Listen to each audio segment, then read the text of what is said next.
Hello student, last lecture में electric field lines study किया था, उसकी प्रॉपर्टीज स्टडी की थी। माइकल फैराडे ने इलेक्ट्रिक फील्ड लाइंस बनाई थी, इलेक्ट्रिक लाइंस ऑफ फोर्सेस, जो भी हमें क्या बताती है, इलेक्ट्रिक फील्ड। अगर क्राउडेड होगी तो इलेक्ट्रिक फील्ड स्ट्रॉन्ग होता है, अगर वाइडली स्पेस होगी तो इलेक्ट्रिक फील्ड वीक होता है। ये हमने ऑलरेडी स्टडी किया है। अब इसी का यूज करके हम नेक्स्ट टॉपिक पता लगाने वाले हैं, मींस नेक्स्ट टॉपिक पे कॉन्सेंट्रेट करने वाले, that is electric flux.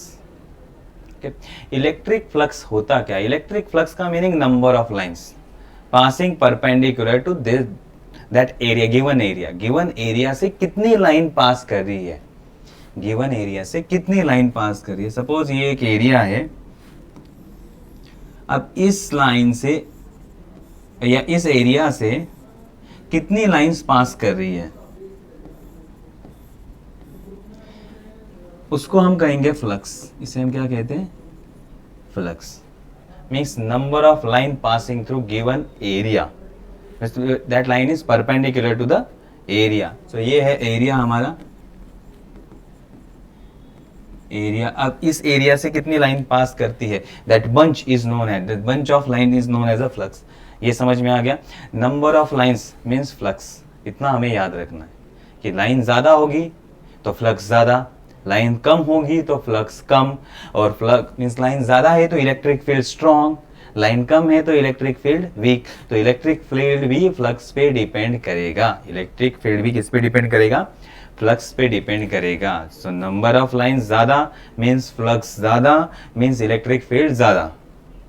Number of lines come means flux भी कम और इलेक्ट्रिक फील्ड भी कम।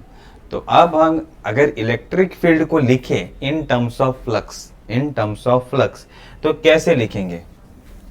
ठीक है, सो number of lines of force per unit area, number of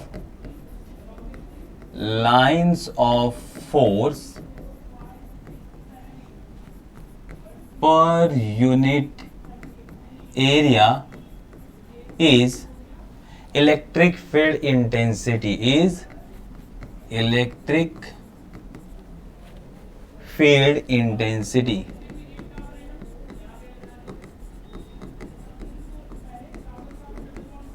ई। तो इलेक्ट्रिक फील्ड इंटेंसिटी किस पे डिपेंड करता है? कितनी लाइंस कितने एरिया से पास कर रही है। कम एरिया से ज्यादा लाइन पास कर रही है, इलेक्ट्रिक फील्ड स्ट्रॉन्ग। ज्यादा एरिया से कम लाइंस पास कर रही है, थोड़ी ही लाइन पास कर रही है, इलेक्ट्रिक फील्ड वीक। सो ये डिपेंड करता है, रेशो है ये। सो इलेक्ट्रिक फील्ड को हम कैसे लिखेंगे? Electric field intensity is number of lines of force per unit area. Okay, number of line of force per unit area. Area means area enclosing the line of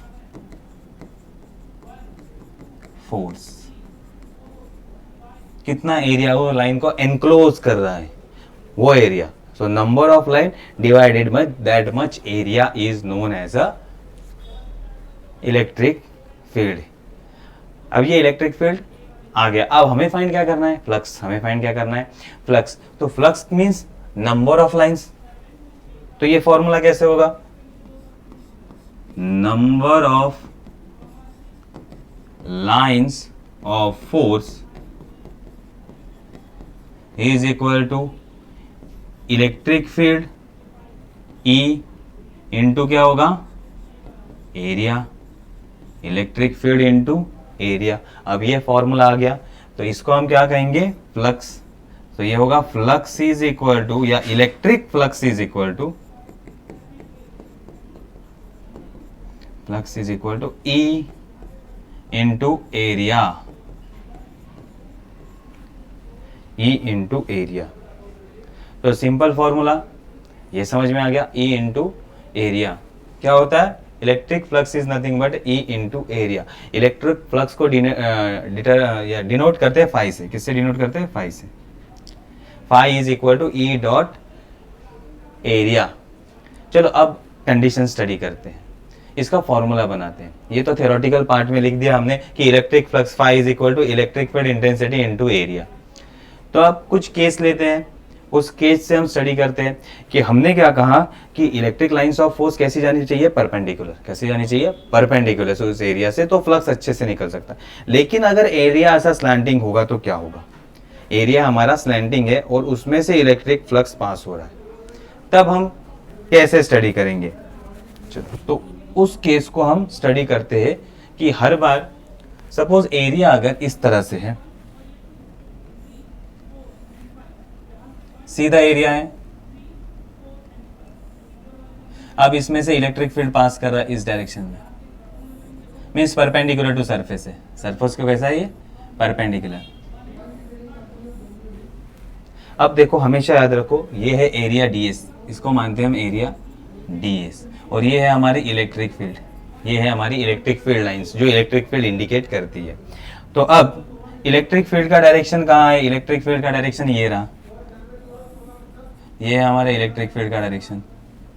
और area को हम vector के form में ले सकते हैं।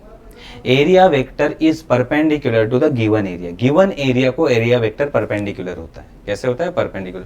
तो इस सरफेस को अगर परपेंडिकुलर हम वेक्टर ड्रॉ करेंगे तो ये होगा हमारा एरिया वेक्टर ds। अगर ये कंडीशन होगा, ये कंडीशन होगा, तो उस कंडीशन के लिए मीन्स दोनों एक ही डायरेक्शन में, E और ds, इलेक्ट्रिक फील्ड भी एक डायरेक्शन में और एरिया वेक्टर भी सेम डायरेक्शन में, मीन्स परपेंडिकुलर है एरिया और उसमें से इलेक्ट्रिक फ्लक्स 90 डिग्री में निकल रही, पास हो रही है। उस केस में फॉर्मूला होगा flux is equal to EDS। Okay, area electric field into area, electric field into area. ये तो सिंपल फॉर्मूला हो गया। अगर ये केस नहीं होगा तो अगर इंक्लाइन रहेगा, एरिया अगर इंक्लाइन रहेगा, उस केस में हम कैसे फाइंड आउट करेंगे? तो उस केस की हम स्टडी करते हैं जो हमारे बुक में दिया है कि इंक्लाइन अगर रहेगा। तो अगर इंक्लाइन का निकल दिया तो परपेंडिकुलर के लिए तो इजीली निकल जाएगा। तो कंसीडर इंक्लाइन एरिया। अब हम एक एरिया लेते हैं जो कि इंक्लाइन है।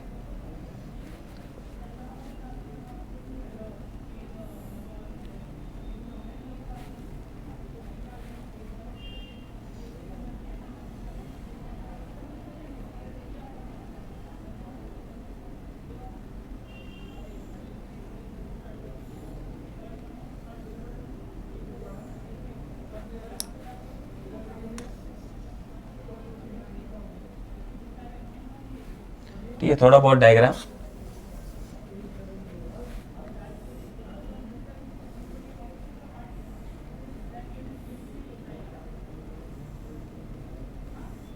चलो ये हमारा इंक्लाइन सरफेस, ये हमारा क्या है?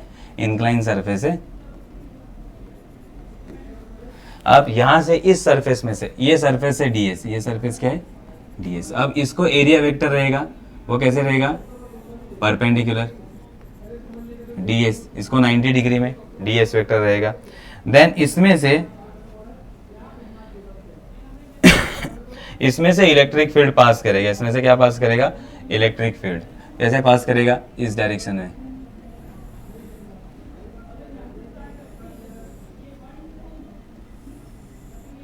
ये हो गया हमारा इलेक्ट्रिक फील्ड का डायरेक्शन। ये क्या हो गया? हमारा इलेक्ट्रिक फील्ड का डायरेक्शन। ये हमारा इलेक्ट्रिक फील्ड है। तो इलेक्ट्रिक फील्ड का डायरेक्शन क्या है?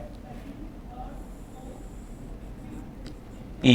इलेक्ट्रिक फील्ड का डायरेक्शन E है और दोनों में एंगल है थीटा। दोनों में एंगल कितना है? थीटा है। ठीक है, तो अब हम इंफॉर्मेशन थोड़ी लिख लेते हैं कि क्या कंडीशन है। Consider area ds, consider area ds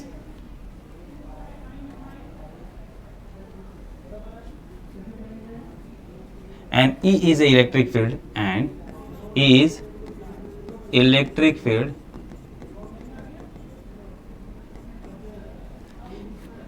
passing through area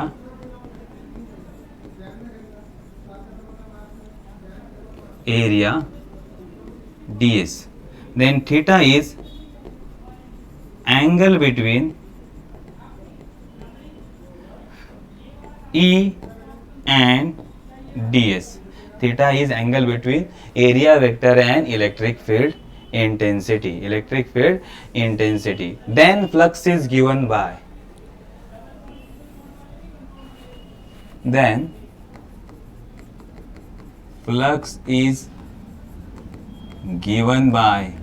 अब फ्लक्स का वैल्यू क्या होगा उस केस में? फ्लक्स का वैल्यू होगा फ्लक्स इज इक्वल टू, हमारा फॉर्मूला लिखता हूं, flux is equal to electric field into area. लेकिन इस केस में क्या था, दोनों एक दूसरे को परपेंडिकुलर पैरेलल होने चाहिए, दोनों इलेक्ट्रिक फील्ड और एरिया वेक्टर एक दूसरे को क्या होनी चाहिए, पैरेलल होने चाहिए। लेकिन इस केस में वो कंडीशन नहीं है, तो हम क्या करेंगे, इस ds का vector, resolution of vector, so ds का हमने रिजोल्यूशन e के डायरेक्शन में फाइंड आउट किया, जैसे पी क्यू वेक्टर का स्टडी किया था ना, projection of vector p on q, वैसे ही projection of vector ds on e is, और area vector ds in direction of e is given by ds cos theta, is given by ds cos theta. तो हम कैसे लिखेंगे, flux that is d phi is equal to electric field into area vector ds in direction of electric field. Area vector किसके direction में चाहिए हमें, electric field के direction में, तो ये होगा E ds cos थीटा हमारा आ जाएगा। तो हम कैसे लिखेंगे, d phi is equal to E dot ds cos theta, E dot ds cos theta. अब E डॉट ds या फिर E ds, E into ds cos theta, ये किसका डेफिनेशन है, डॉट प्रोडक्ट का। तो इसकी जगह हम ऐसे लिख सकते हैं कि d phi is nothing but E vector dot ds vector, E vector dot ds vector. तो क्या आ गया हमारा, electric flux at small area ds is equal to E dot ds। ऐसे अगर बड़े एरिया के लिए फाइंड आउट करना है तो S is a total area, if S is a total area, if S is total area, तब हम क्या करेंगे, एक ds इतने एरिया में से d phi इतना फ्लक्स जा रहा है, तो टोटल एरिया में से कितना जाएगा, सो टोटल फ्लक्स कैसे फाइंड करेंगे, total flux is equal to, total flux is integration of d phi integration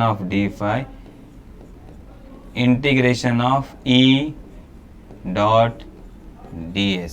अब इसका इंटीग्रेशन phi आएगा, E common, and integration of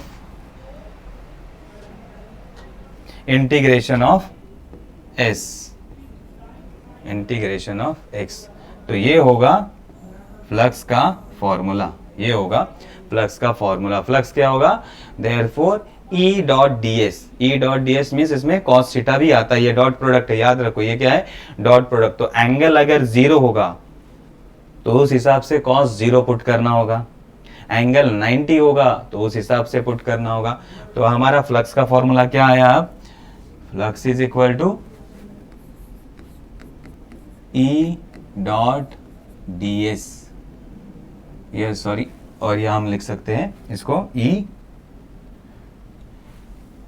ES, या फिर total flux is equal to ES cos theta. तो अगर theta का value 0 है, cos 0 is equal to 1, तो flux is equal to ES, means दोनों एक ही डायरेक्शन में, E वेक्टर भी और S वेक्टर भी दोनों एक ही डायरेक्शन में, एरिया वेक्टर भी एक ही डायरेक्शन में, एंगल 0। अगर 90 रहेगा तो theta is equal to 90 degree, cos 90 is equal to 0, तो फ्लक्स 0, मीन्स इलेक्ट्रिक फील्ड इस डायरेक्शन में, और एरिया ऐसा रहेगा, एरिया वेक्टर ds यहाँ दोनों में एंगल, या S यहाँ दोनों में एंगल 90 डिग्री, तो फ्लक्स कितना पास करेगा, 0 पास करेगा, परपेंडिकुलर एरिया। सरफेस से कोई भी फ्लक्स पास नहीं कर रहा है। फ्लक्स अगर पास करेगा तो ऊपर जाएगा। तो इलेक्ट्रिक फील्ड इस डायरेक्शन में है, एरिया वेक्टर 90 डिग्री में है, तो फ्लक्स क्या होता है, 0 होता है। तो एंगल के हिसाब से फ्लक्स का वैल्यू चेंज होगा। अगर स्ट्रेट होगा तो मैक्सिमम फ्लक्स, जैसे ये टिल्ट होता जाएगा फ्लक्स कम होता जाएगा, फ्लक्स कम होता जाएगा। ये किस पे डिपेंड करेगा, कॉस पे डिपेंड करेगा। जैसे ये परपेंडिकुलर हो जाएगा, जैसे ये परपेंडिकुलर हो जाएगा फ्लक्स 0। पहले मैक्सिमम फ्लक्स पास कर रहा था, क्रॉस हो गया थोड़ा कम और कम। अब ये दोनों का डायरेक्शन, इसका डायरेक्शन अपवर्ड, इसका इस डायरेक्शन में, तो दोनों 90 डिग्री हो जाएंगे। तो flux is equal to 0, flux is equal to 0। ये समझ में आया।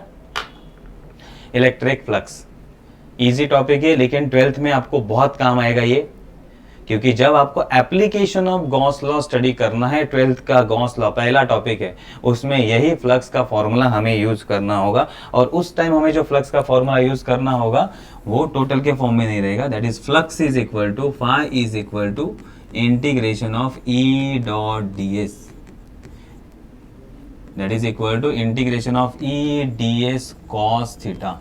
ये फॉर्मूला हमें 12th में यूज करना है, याद रखना है। तो फ्लक्स का फॉर्मूला, ठीक है, फ्लक्स को ई डॉट डी एस भी कहते हैं, ये याद रखना है हमें, इसको भूलना नहीं है। ये समझ में आ गया। इजी टॉपिक था।